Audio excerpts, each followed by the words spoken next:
Welcome back. आज तक radio का वीकली पॉडकास्ट है ये तीन ताल, और कुलदीप सरदार के साथ हैं आप, मेरे साथ कमलेश ताऊ और पाणनी बाबा हैं। बाबा, रणवीर सिंह की ना कुछ दिन पहले एक फिल्म आई थी जयेश भाई जोरदार, उतनी कुछ चली नहीं। फिर उनका वो बियर ग्रिल्स के साथ एक प्रोग्राम भी आया, वो मैन वर्सेस वाइल्ड में। लेकिन अब जो उनका नया प्रोजेक्ट लॉन्च हुआ है, एक अमेरिकी मैगजीन के लिए उन्होंने जो एक नेकेड फोटोशूट कराया, उस पर बड़ी चर्चा हो रही है। कुछ महिलाओं ने कहा कि मोडेस्टी आउटरेज हुई है, और कुछ लोगों ने सपोर्ट भी किया। कुछ 2 करोड़ से ज़्यादा मैं देख रहा था इंस्टाग्राम पे उनको लाइक्स मिल चुके हैं। कुछ लोगों ने कहा बड़ा हॉट और डेयरिंग काम है ये। आपका पहला रिएक्शन क्या था वो फोटो जब पहली बार जब नज़र के सामने आई? तो हमको लगा सिरपिट टाइप है एकदम कोई चमन बहार पहले, जब तक कपड़ा पहने तो लगता था कि हाँ हीरो टाइप है। थोड़ा कमजोर टाइप लग रहा था ना। हाँ, दुबले नहीं, दुर्बले। इसमें बल भी कमजोर हो, दुबला तो है ही। उसको भी बुला के खिलाने का मन किया। हाँ, उन्होंने कहा कि यार इनके चिकन लेग पीस टाइप टांगे इनकी एकदम सुटुट्टी टाइप की, एकदम लग रहा है कि मुंबई की फ्लेमिंगोज हैं एकदम। तो दया आई। दूसरा क्या है कि फोटोशूट की जो लोकेशन है वो बहुत ही वियर्ड है। मतलब वो कारपेट देख के लग रहा था कि रणबीर का फोटो जब मैंने देखा सबसे पहले, एक कारपेट पे वो अपना एक पैर मोड़ करके वो नितांत नंगे लेटे हुए हैं। उसको देख के जो पहली दृष्टि आई वो ये आई कि कोई आदमी किसी जलसे जनवासे में दरी पे छूट गया है, इतने नशे में है कि लोग कपड़ा तक नोच ले गए, नंगा पड़ा है। वो सेट नहीं बैठ रहा था उसके बॉडी टोन के साथ में। तो मैं उसके एस्थेटिक्स में जा रहा था कि इसमें कोई आर्ट कहाँ देख रहा है। उनके नंगे होने से मुझे कोई आपत्ति नहीं है, वो नंगे होकर घूम सकते हैं। इतने सारे नंगे लोगों को घूमते हुए हम लोगों ने देखा है जिंदगी भर, और जो नंगे नहीं हैं उनकी नंगाई देख रहे हैं हम लोग। तो नंगे और नंगाई के बीच में पूरा जीवन है। आदमी आया नंगा है, जाएगा नंगा। कंचनजंगा क्या हो जाएगा नंगा रह करके। तो रणबीर का नंगा होना कोई विचित्र किंतु सत्य जैसी बात नहीं है। There is no wonder in wonderland. एक चीज से मुझे लगा कि ये फोटोशूट जिस भी किया है, जिस भी व्यक्ति ने किया है, उसका समायोजन अच्छा नहीं। मेरी पहली प्रतिक्रिया यही थी कि ये जो उन्होंने बनाया है, ऐसे फोटोशूट थोड़ी और तैयारी के साथ, हाँ, थोड़े और प्रॉप्स अब के जैसे साथ, एक वो फोटोग्राफर है, थोड़ी अच्छी लाइटिंग के साथ होनी चाहिए। एक फोटोग्राफर है, उसने ग्लेशियर्स से लेकर के और लंदन की और यूरोप की तमाम सारी एफिल टावर के सामने और तमाम सारे जगहों पे सैकड़ों लोगों को एक साथ नंगा खड़ा करके, महिला पुरुष, और उनको शूट किया है। वो कमाल की तस्वीरें हैं। ये मैं बात बता रहा हूँ 15 साल 14 साल पेपर मैगजीन में ही किम कार्दाशियन की वो फेमस तस्वीर जिसमें उन्होंने अपने पार्श्व पे एक वाइन ग्लास टिकाया हुआ था, बिल्कुल अद्भुत थी वो तस्वीर, भयंकर तस्वीर थी वो। तो रणबीर की तस्वीर में कुछ आर्ट नजर नहीं आया, सिवाय इसके कि रणबीर नंगे हो गए हैं। वो कथा उसके आगे कहीं जाती नहीं, उसमें कोई अपील नहीं है। मुझे लगता है कि जो महिलाएं कह रही है ना कि ये मर्यादाहीन कृत्य है, वो दरअसल इसलिए कह रही है कि उसमें मजा नहीं आया है। आदमी नंगा भी है और मजा भी नहीं आ रहा है ना। आप देखिए कि नंगे होने के पीछे मजे का कारोबार है। जैसे नागा साधु को आप देखते हैं तो आपको मजा आता है, अरे यार क्या जीवन है इनका, है बताइए। खुले आम चिलम चल रही, दाएं दाएं एकदम, यहाँ साला सिगरेट पीने बाप जो है मारे कावा के तिवा कर देते। को मजा भी आता है उनको नंगा देख। नंगे को नहाते हुए आप देखते हैं, अरे इनका दिया खाओ, इनका दिया खाओ, इनका दिया खाओ। अरे बनारस में, इलाहाबाद, कोई डुबकी लगा रहा है नंगा है। अगर नंगा हास परिहास का विषय होता है, उससे कोई दुखी नहीं होता है। महिलाओं को नंगा देखना पूरे दुनिया की और भारत की सब जगह की मनुष्यों की बीमारी है, पुरुषों की, और उसको देख करके उनको मजा आता है। इसलिए महिलाओं को आप हर विज्ञापन में पता चलता है कि तंबाकू बिके या कूलर, टूथपेस्ट बेचिए या अलमारी, एक महिला न्यूनतम वस्त्रों में वहां पे उसके साथ में आपको खड़ी मिल जाती है, जिसका कोई लेना एक ना देना दो, लेकिन वो वहां पे आपको उपस्थित मिलती है।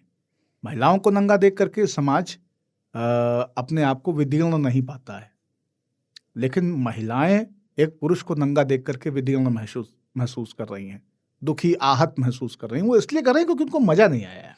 मैं लेकिन दो विचार हैं।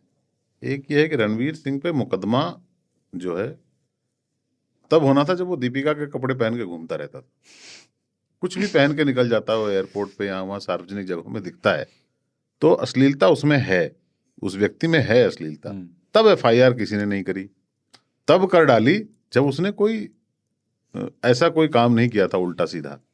नंगा होना बहुत सीधा काम है, पर क्या होता है कि बाबा ने बोला ना कि महिलाओं की अर्धनग्न तस्वीरें होती हैं हर चीज में, उसका कारण ये है कि महिलाएं नेचुरली दिखती अच्छी हैं, कपड़े हों या अरे ना ये हो। आप पुरुष हैं इसलिए कह रहे हैं ना, महिलाओं से पूछिए, वो महिलाओं को देख के थोड़ी खुश होती हैं। मुझे लगता वो है महिलाएं भी पुरुषों को देख के महिलाओं खुश को होती देखना, किसी अगली चीज को देखना मिलिंद कोई पसंद सोमो नहीं को करेगा। देख करके अजगर लपेटा हुआ मिलिंद सोमो, वो एडिडास के जूते का ऐड था, वहीं से सिलसिला शुरू हुआ। हाँ, एक जूते का ऐड था, वो एडिडास नहीं, कोई देसी जूते का ही ऐड हाँ, था। कोनो जूता रहा, लेकिन कुल मिला के जूता ही था बस शरीर पे, और एक अजगर था।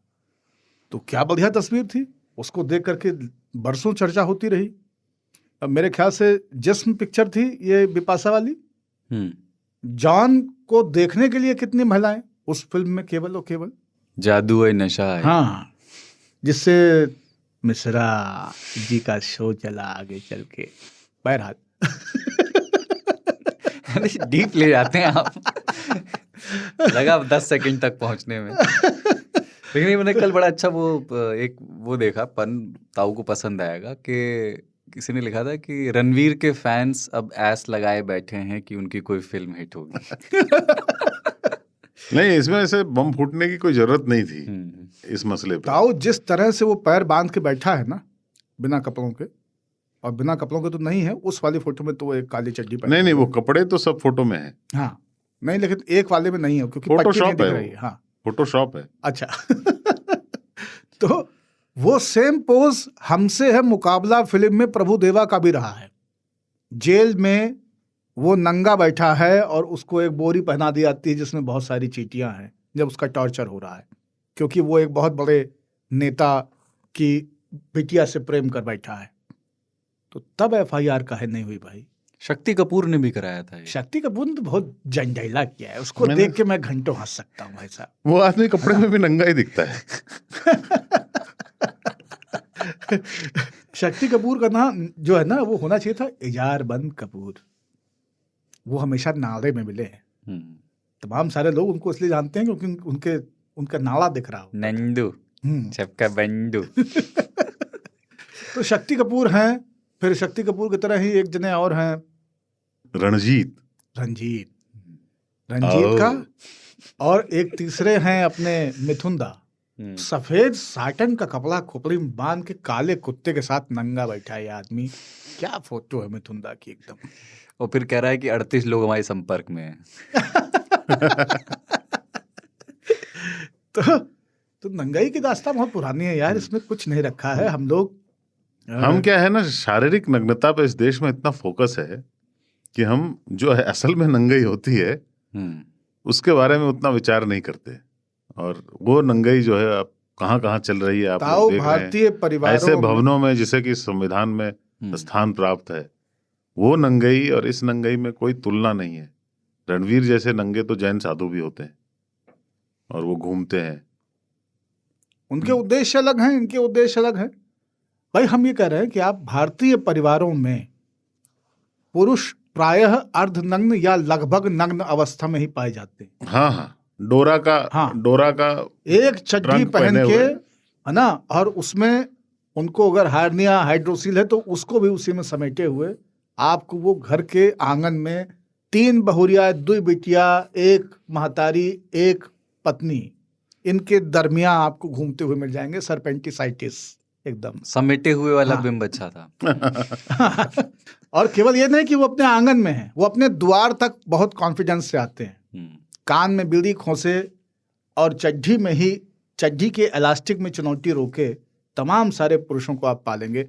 कपड़े के नाम पे उनकी देह पे इसके अलावा अगर होता है तो जनेऊ होता और कुछ नहीं होता। अरे पिछले 50 सालों में इस देश में कपड़े पहने जाने लगे हैं। हाँ, ठीक है, नहीं तो कपड़ा जो और है कपड़ा वो पहनना बहुत पश्चिमी बहुत सभ्यता कठिन है। काम था। लोग ना उघारे बदन रहते थे, अधोवस्त्र होता था, छोटे से लेके बड़ा कटी तक वस्त्र, अधोवस्त्र क्या, कटी कटी वस्त्र। वस्त्र होता था। और बस। मजदूर किसान कभी भी घुटने के नीचे कुछ नहीं पहनता था। जो पुरानी पेंटिंग्स हैं किसानों सारी की सारी सब आपको में। मिलेंगी। और वो धोती थोड़ी लंबी लेंथ की भी अगर है तो उसको बांधने की शैली अभी भी गुजर वैसे ही पहनते हैं, अभी भी मीणा वैसे ही पहन रहे हैं। और वो घुटने के ऊपर तक सारी धोती सिमटी रहती है। पश्च भाग में बहुत सारा कपड़ा ठुसा रहता है और लगता है कि ये अपना सोफा खुद लेके चलते हैं, कहीं भी बैठ सकते हैं, कोई दिक्कत समस्या नहीं है। ऊपर उघारे हैं, घुटने के नीचे उघारे हैं, पैरों में चप्पल रेयरली लोगों के पास होती थी, लोग नंगे पैर ही चलते थे।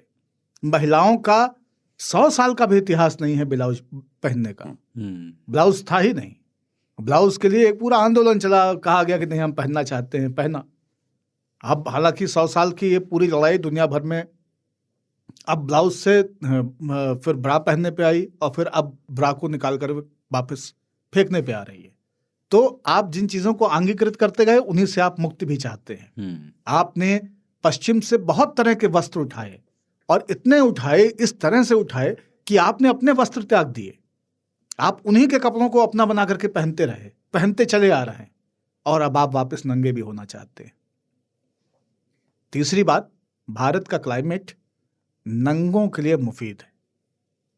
अगर आप नंगे रह सकते हैं तो आप भारत में रहे। बहुत कपड़ा अपना पहन के, हाँ जाड़ा आलम थोड़ा पहनना पड़ेगा जाड़े में और लू में, लेकिन हाँ लू में आप कुछ लपेट लेंगे, हाँ। लेकिन उसमें ये नहीं है। देखिए हमारे एक मित्र थे राघव झा, BHU में संस्कृत के विद्यार्थी थे और केवल संस्कृत में ही बात करते थे। रिक्शे वाले से भी किम भो चलताम लंका लंका गेटे इस तरह से यू कहो कह रहा तो रिक्शे वाला भी हचक पचक करता था, भी लंका लंका सुन के वो समझ जाता था। हम उनसे कहते थे किम भो चकाचकम मस्ती तो हमने चकाचकम को रिफाइन करके उनकी संस्कृत में ढाल दिया था। वो हमसे एक बात कहते थे और हमसे अक्सर बहस करते थे कि ब्राह्मण वो है जो सिला हुआ वस्त्र न पहने। तो हमने कहा कि फिर महाराज जम्मू कश्मीर और हिमाचल में और उत्तराखंड में तो ब्राह्मण हो ही नहीं सकते। कहने नहीं, ऐसा नहीं है, लेकिन पहनना नहीं चाहिए सिला हुआ। तो अब इस तरह के तर्क हैं। तो ये जो क्लाइमेट है ना, ये नंगाई के लिए एकदम मुफीद है।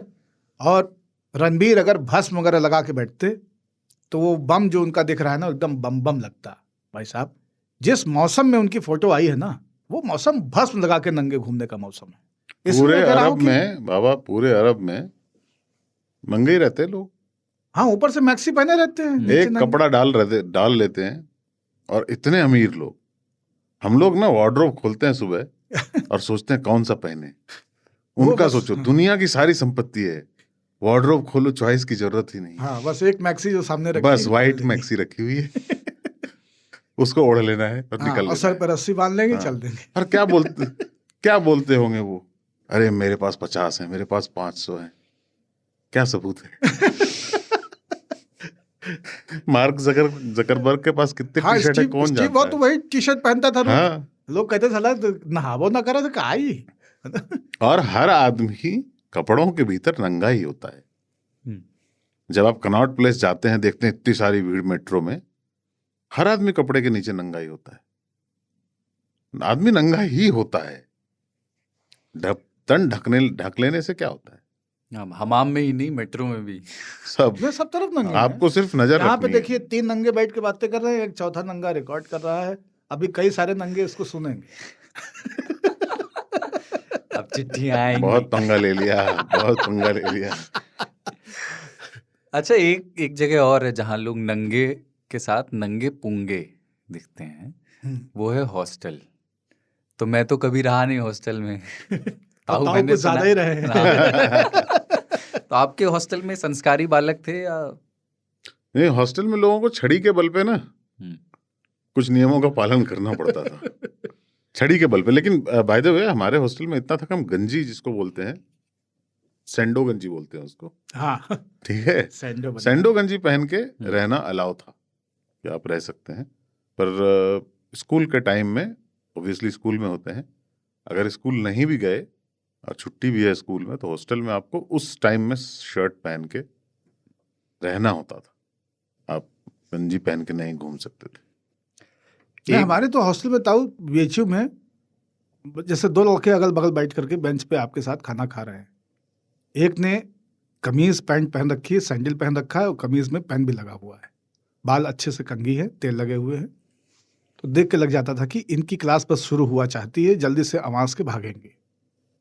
और उनके ठीक बगल में एक लड़का जो है वो सैंडो बनियान, बद्धी वाली जो बनियान होती है उसमें, और चड्ढी में, प्रायः ब्राउन कलर की चड्ढी जो फेड होकर के बुरा ब्राउन हो चुकी होती है ना, और उसके ऊपर सफेद बंडी वो पहने हुए, और उसके स्फटिक की माला जो है वो सीने के बालों से गुलमेटियाँ खाती हुई वो बैठ के वो भी खाना खा रहा है।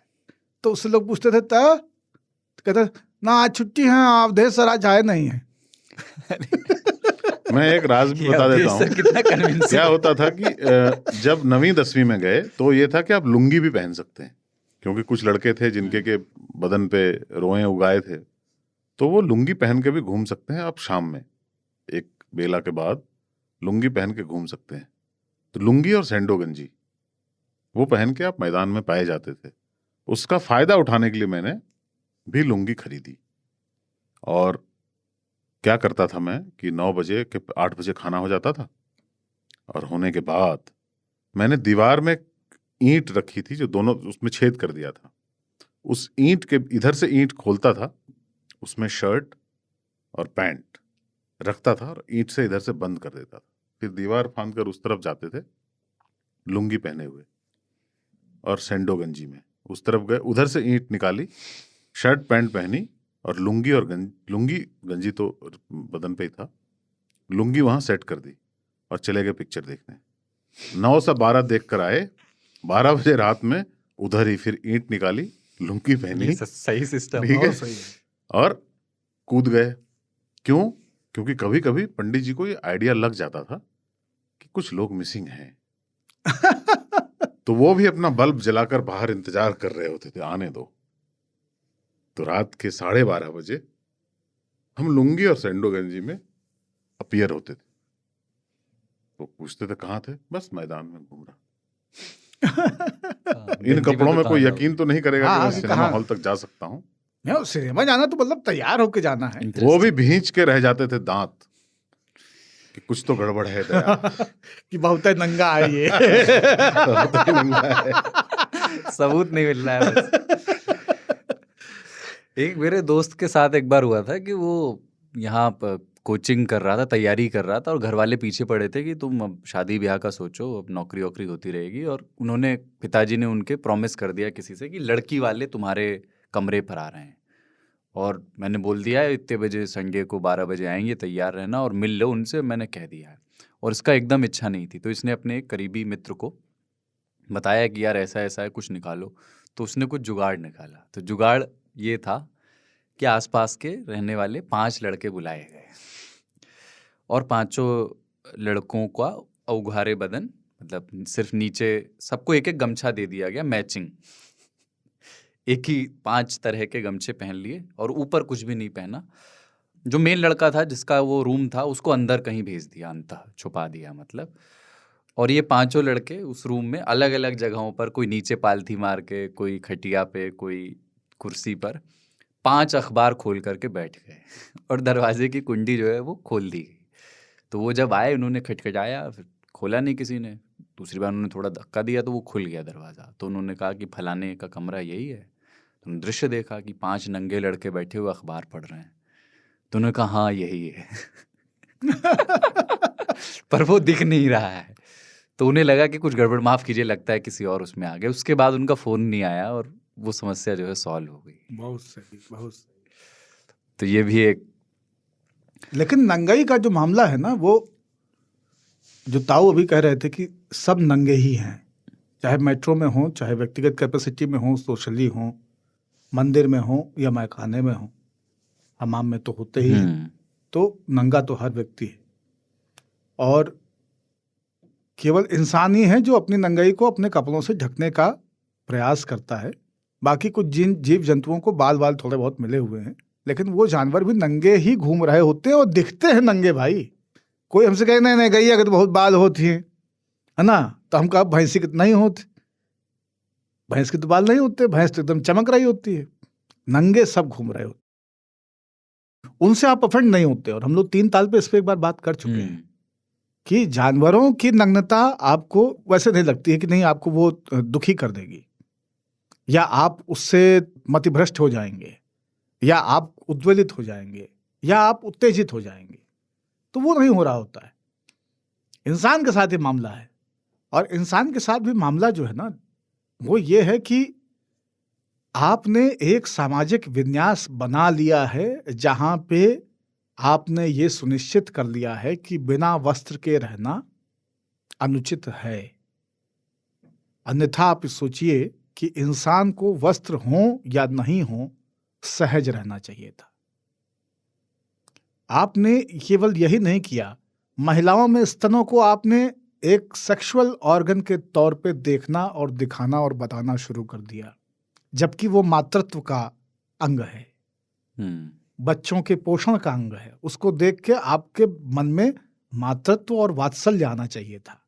तो आपने समाज में कितनी विदीर्ण चीजें की हैं पिछले फ्रायड कुछ- कहते हैं कि वात्सल्य ही आता है, वात्सल्य से ही वो आकर्षण आता है। हाँ, वात्सल्य से ही आता है, एक्चुअली वही है। आदमी को और पता सिगमंड नहीं फ्रायड होता। एकदम सही कहते हैं उसको लेकर के, क्योंकि किसी भी मनुष्य की, चाहे वो स्त्री हो या पुरुष, उसकी चेतना का पहला जो स्थान है वो स्तन है, क्योंकि उसको पोषण वहीं से मिला है। जब वो सुन देख सूंघ पाने की क्षमता में नहीं था, तब भी वो माँ को स्तनों से जान रहा था। स्तन ही उसकी माँ थे और स्तनों की गंध से ही वो अपनी माँ को हमेशा आइडेंटिफाई करता है, हर बच्चा, चाहे वो लड़की हो या लड़का। तो लेकिन आपने उसको कैसे आपने उसको एक सेक्सुअल सब्जेक्ट बना करके रख दिया सामने, और अब उसके ऊपर पूरा काम है। उनको ये कर दीजिए, उनको ये पहना दीजिए, उनमें ये भर दीजिए, वो ऐसे दिखने चाहिए, वो ऐसे होने चाहिए। ये पूरी एक बहस है, इसके पीछे पूरा बाजार है, पूरा मार्केट है। तो ये विचित्रता है। मुझे लगता है कि ये वैचारिक नंगाई है जिसके बारे में सोचना चाहिए कि जब पैदा नंगे हुए हो और वास्तु स्थिति नंगे की है, तो नंगा आपको क्यों बुरा लग रहा है, उसके प्रति आप सहज क्यों नहीं रह सकते हैं। मुझे ये लगता है, ये मेरी व्यक्तिगत धारणा है, कि नंगा रहने वाला व्यक्ति अगर समाज में नंगा रहते हुए सहज है, तो समाज को भी उसके प्रति सहज हो जाना चाहिए। चाहे वो धार्मिक कारणों से हो, चाहे वो मानसिक कारणों से हो, चाहे वो विचार की वजह से हो, और चाहे वो स्वांग की वजह से हो। अगर कोई मुक्त होकर के घूम रहा है अपने अवश्यम भावी स्वरूप में, तो उसको आप भी उसकी सहजता देख लीजिए। अगर वो आपको जबरदस्ती चढ़ाने के लिए, उद्वेलित करने के लिए, आप कह दे यार कपड़ा पहन लो। जैसे इंदौर में कुछ भाई हैं, उन्होंने कहा कि हाँ, इंदौर में शहर ही नहीं, हम मानसिक सफाई का अभियान भी चलाएंगे, और एक टब बनाया है, उसके ऊपर रणबीर का ही फोटो लगा दिया, उसमें सब टी शर्ट और जीन्स और पैंट ये सब डाल रहे हैं। और मुझे पक्का यकीन है कि ये फोटो और वीडियो बनने के बाद में उन्होंने अपना टी शर्ट और जीन्स वापस निकाल करके वो ले भी गए होंगे, है ना। कहो एक दूसरे के ले गए हों। हाँ, नहीं पैकेज में रही भाई, नई रही, ऐसा नहीं पहना वाला रहा, नया नया दीन है। तो हम कहा यार ये सही है, मतलब एक आदमी नंगा हो रहा है, सब लोग कपड़ा बांट रहे हैं। इतने लोग इस देश में नंगे घूम रहे हैं, पहनने को नहीं है, उनको कोई कपड़ा देने को तैयार नहीं। रणबीर को कोई देखना नहीं चाहता है नंगा, सब कपड़ा दे रहे हैं। भूखे घूम रहे हैं, कोई भोजन नहीं दे रहा। कोई भोजन नहीं देना चाहता है। खाए अघाए आदमी को पूछते हैं, अरे थोड़ा सा और लीजिए। अरे एक फुल्का भाई साहब, एक। जो नंगाई कार्यालयों में चलती है, और जो ताऊ कह रहे थे कि जो महलों की चार दीवारियों में प्रकृति के सामने दिगंबर नहीं, श्वेतांबरित कक्षों में जो नंगाई है, वो तो विचित्र है। उसके लिए कुछ शब्द हैं। हाँ हाँ, आने दीजिए। कि बंदर बांट में बंदर हो लो। ताऊ लव्स मंकीज। हाँ, बंदर बांट में बंदर हो सको तो अंदर हो लो। वाह। बहती गंगा में तुम धो लो, अपने हाथ भी ओ भिखमंगे, कठौती में हर हर गंगे, एक हमाम और हम सब नंगे। वाह। सिर्फ रणवीर नहीं है, फिसल पड़े तो हर हर गंगे। तो हर हर गंगे। और यहीं पे अब वैसे वो मुझे वो मीम याद आया जो खुरपेच ने बनाया था कि इनकी नाभि पे बाण मारिए। त्रेता और द्वापर में ये आहत नहीं होते थे, क्योंकि तब नाभियां दिखती थी, योद्धाओं की भी और सभी की, वरना कुंभकर्ण की नाभि या रावण की नाभि पे।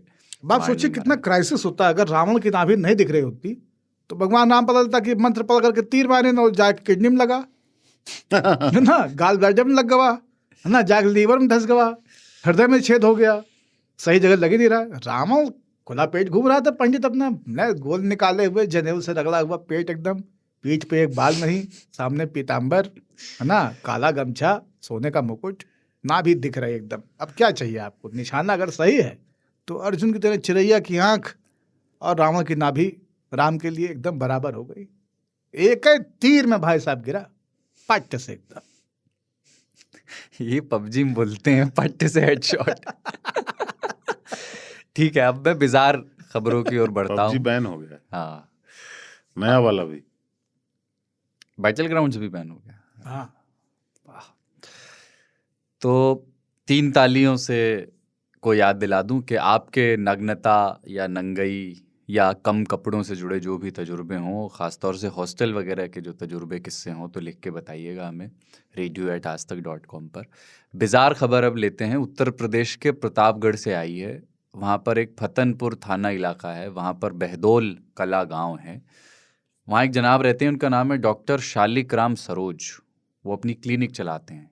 वाह, तो घर पर उन्होंने एक बकरी और एक मुर्गा पाल रखा था, और मुर्गे से पूरा परिवार इतना प्यार करता था कि मुर्गे का नाम लाली रखा गया था। तो हुआ ये लाली मेरे लाल की। हाँ, तो हुआ ये कि एक बार एक कुत्ते ने डॉक्टर शालिक राम की बकरी के बच्चे पर हमला किया। तो ये देखा लाली मुर्गे ने, तो वो कुत्ते से भिड़ गया जवाब में। बहुत सही। तो बकरी का बच्चा तो बच गया, लेकिन लाली खुद कुत्ते के लाल हो हमले गया। में गंभीर रूप से घायल हो गया। नक्सलियों फिर और उसने- कामरेडों का यही हुआ है हमेशा। दूसरे की लड़ाई में कूदे वो शहीद हो गए।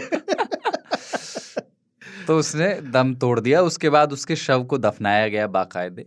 लेकिन लोग तब चौंक गए जब शालिक राम जी ने रीति रिवाज के मुताबिक मुर्गे की 13वीं की घोषणा की। तो बहुत पूरे सही। विधि विधान से उसका श्राद्ध हुआ, सिर मुंडाने से लेकर अन्य कर्मकांड हुए। 13वीं का भोज हुआ जिसमें करीब 500 लोग आए भोजन करने। और भोज के मेन्यू में पूड़ी, सब्जी, दाल, चावल, सलाद, चटनी जैसे तमाम आइटम थे जो सामान्य भोज में हुआ करते हैं। मुर्गा नहीं था। मुर्गा नहीं था, मुर्गा तो गाड़ दिया ना। नहीं, लेकिन बकरा बनना चाहिए था। बकरा शालिग्राम जी ने रीति रिवाज से नहीं किया। मुर्गा अगर क्रिश्चियन था तो 13वीं नहीं होनी चाहिए थी। उसे जलाना था, रोस्ट करना था, हाँ, है ना। और उस हिसाब से 13वीं होती है। रीति रिवाज गलत है। आप दफना भी दो, दफना करके और 13वीं 13वीं कैसे करो, हो ये गई? नहीं ठीक नहीं चलेगा। हुआ। जो दफनाए जाते हैं हिंदू कर्मकांड में, उनकी 13वीं नहीं होती। वो है नहीं, आपने सुना नहीं, एक बार एक मालिक जो है, एक जनाब जो बहुत बीमार थे, मुर्गा पाला हुआ था उन्होंने, मुर्गा भी उसके पास बैठा था कि आखिरी समय है, पता नहीं क्या होगा। तो मालिक की पत्नी ने कहा कि अरे आपकी तबीयत, बुखार उतर नहीं रहा है, मैं ऐसा करती हूँ चिकन सूप बना लाती हूँ। तो वो मुर्गा बोलता है दीदी एक बार पैरासीटामॉल देख के देख लो। क्यों बात बात पे जान लेने पे आमादा हो? एक बार पीसीएम देख ले, डोलो वोलो दे दीजिए। बहुत लोग वैसे श्राद्ध के भोज में जाते नहीं है। मतलब क्या श्राद्ध के भोज को लेके श्राद्ध अलग? के भोज में जाने में कोई वर्जित नहीं है, जाते हैं लोग। और श्राद्ध के भोज में इसलिए नहीं जाते हैं, जब अल्पायु मृत्यु हो, दुर्घटना वाली मृत्यु हो, तो उसको बहुत अच्छा नहीं माना जाता है कि नहीं बहुत बुरा होगा, और उसमें लोग फिर बचते हैं। उसके भी पीछे की वजह बहुत स्पष्ट नहीं है। ऐसा कहते हैं कि नहीं वो भटकने वाले हैं, उनका समय पूरा नहीं हुआ था, इस वजह से वो पीड़ा दे सकते हैं, ये वो, तो लोग बचते हैं। अदरवाइज नियम ये है कि जो लोग शमशान जाएं उनको श्राद्ध में आना चाहिए, यानी 13वीं में आना चाहिए, बरसी में आना चाहिए। और वजह क्या है सामाजिक पूरे ताने बाने के पीछे, कि जो व्यक्ति एक संताप में है, 10 दिन विलाप में था, और अब 13वें दिन से उसने हरि पूजन शुरू कर दिया है, वापस से सामान्य जीवन में वो परिवार लौट रहा है, तो उनको मिल करके साहस देना चाहिए, उनके साथ में भोजन भजन में शामिल होना चाहिए, उनको वापस से स्वीकार करना चाहिए।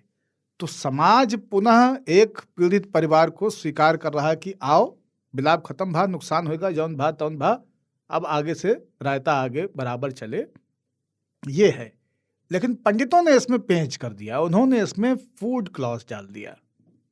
होना ये चाहिए था कि 13वें में लोग आए और कहे भैया कोई बात नहीं, बातचीत करें, ढाढ़स बनाए, कहें कि इतने लोग बुला लियो तो उनको खिलाओ भी।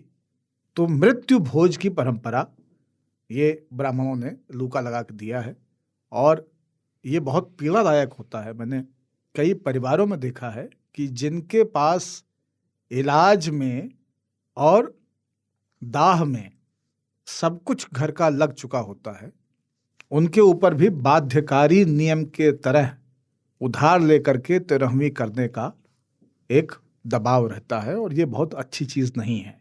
तो लोगों को कोशिश करनी चाहिए कि मृत्यु भोज के संस्कार से धीरे धीरे खुद को कुछ मुक्त पुराने उपन्यासों में मृत्यु भोज के आर्थिक बोझ को बड़ा रेखांकित किया गया। अभी मुझे एकदम से याद नहीं आ रहा है, पर प्रेमचंद की कुछ कुछ कहानियों में है और उस तरह के हाँ, कुछ। तो वो है, और वो बहुत बड़े समुदाय के साथ में रहा है। और हमने ये उत्तर प्रदेश, बिहार से लेकर के राजस्थान तक ऐसे बहुत सारे मामले देखे हैं जिसमें कि एक व्यक्ति लंबे समय तक इलाज के अभाव में लड़ाई कर रहा है, सब कुछ बिक रहा है, सब कुछ खत्म हुआ जा रहा है, सब सेविंग्स खत्म है, और उसके बाद में फिर आप 13वीं भी बड़ी करनी है, आपको पंडितों को भी जिमाना है, सब कुछ करना है। तो मृत्यु भोज कोई बहुत अच्छी परंपरा है नहीं, इससे बचना चाहिए। हाँ, अति धनाढ्य आप हैं, पैसा बलबला रहा है तो ठीक है, 13वें दिन सबको बुला करके आप अपना नुक्ती, पूरी, कचौड़ी, मीठी वाली चटनी, खीर, दूध दोना, रायता और 2 सब्जी, पक्का भोजन करा दीजिए भाई, ठीक है, आपकी इच्छा है। तो आपने कभी मुर्गा लड़ाई देखी है? मतलब मैंने कभी ऐसे, मैं इमेजिन नहीं कर रहा था कि एक मुर्गा कुत्ते से भिड़ता हुआ कैसा दिख रहा होगा। अरे तितर मुर्गा दोनों की लड़ाई देखे हम। मुर्गे की लड़ाई सामान्य नहीं होती, मुर्गे की लड़ाई एक प्रोफेशन टाइप का है, हाँ, इलीगल घोषित कर दिया गया है। उस पे जो है बाजी लगती है, और मुर्गे की लड़ाइयों में हथियारों का इस्तेमाल होता है। मुर्गे के पैरों में अच्छा, हाँ, नुकीला कुछ मेटल ब्लेड का। बांध दिया जाता है, और फिर एक मुर्गा दूसरे पर हमला करता है। ओहो। वो बहुत अच्छा खेल नहीं है, पर खेल नहीं, के नहीं, तौर शाम पे अच्छी- बहुत शाम प्रचलित अच्छी हुआ होती है। है। हाँ, खेल की शाम हमेशा अच्छी होती है क्योंकि किसी ना किसी का तो मरेगा, और जिसका भी मरेगा आखिर में प्याज घी तो पाएगा ही उसकी 13वीं में अगर रेड मीट बना होता तो कह सकते थे लाली देखन में गया, मैं भी हो गया लाल। इसलिए हमने कहा कि बकरा पकना चाहिए था, कि किसी ने तुम्हारे लिए जान दी है तो तुम भी तो कुछ स्पेयर करो यार। वैसे लाली जो है ना, लाली शब्द, उसका नाम लाली था। लाली एक तो वो होठों की होती है, लिपस्टिक को भी लाली कहते हैं। बुंदेलखंड में बिटिया को, लड़की को लाली कहते हैं। लाला लाली, हाँ, लला और लाली, लल्ली भी कहते हैं बल्कि ब्रज में। एक उसमें वो भी है कि एक बार ना एक किसान का ना घोड़ा बीमार था, तो डॉक्टर आए देखने, बोले यार इसको बीमारी थोड़ी ज़्यादा सीरियस है, तो इसको 3 दिन तक दवाई देंगे, अगर ये ठीक हुआ तो ठीक है, वरना फिर इसको भी मारना पड़ेगा, क्योंकि ये दवा तुम्हारे और बीमारी जो है और तुम्हारे जानवरों में फैल जाएगी। तो उसने मुर्गे भी पाले हुए थे, तो एक मुर्गा गया, सुन रहा था वो, बाद में गया घोड़े के पास कि यार तुम जो है ना, अगर ठीक नहीं हुए तो तुम्हें ये देंगे मार। कुछ नहीं हुआ, वो लेटा रहा घोड़ा। अगले दिन फिर डॉक्टर आया, तो उसने कहा कि कुछ सुधार तो है नहीं, लगता है इसको मारना ही पड़ेगा, फिर भी मैं दवाई दे रहा हूँ। फिर मुर्गा उसके पास गया कि यार देखो, करो या मरो है, उठ जाओ नहीं तो ये तुम्हें मार देंगे। घोड़ा जैसे तैसे करके उठ गया और दौड़ने लगा। उसके मालिक ने देखा कि घोड़ा दौड़ रहा है, तो वो खुश हो गया कि घोड़ा दौड़ रहा है, मेरा घोड़ा ठीक हो गया, बहुत खुशी की बात है, आज चिकन खाते हैं।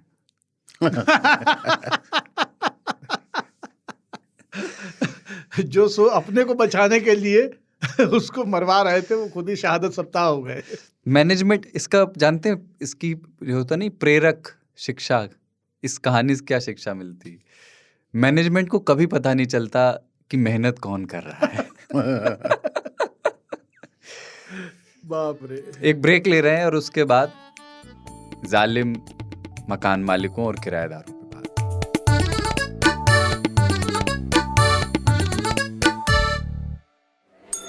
ये जो कान होते हैं ना, कान सर के दोनों तरफ, ये आपको दूसरी दुनिया में ले जा सकते हैं। और भाई ये जो ऑडियो की दुनिया है ना, ये बहुत ही इंटरेस्टिंग चीज़ों से भरी हुई है, अलबेली जानकारियाँ हैं। इसलिए मैं अब सिर्फ पॉडकास्ट ही सुनता हूँ। आज तक रेडियो पर न्यूज़ भी मिल जाती है, हिस्ट्री के बारे में पता लगता रहता है, और एंटरटेनमेंट भी होता है। बिल्कुल अपने जैसे बंदे बात करते हैं, हंसी मजाक भी करते रहते हैं। और क्या चाहिए भाई, गूगल करो aajtak.in/radio। आज तक रेडियो, सुनता है सारा जहां।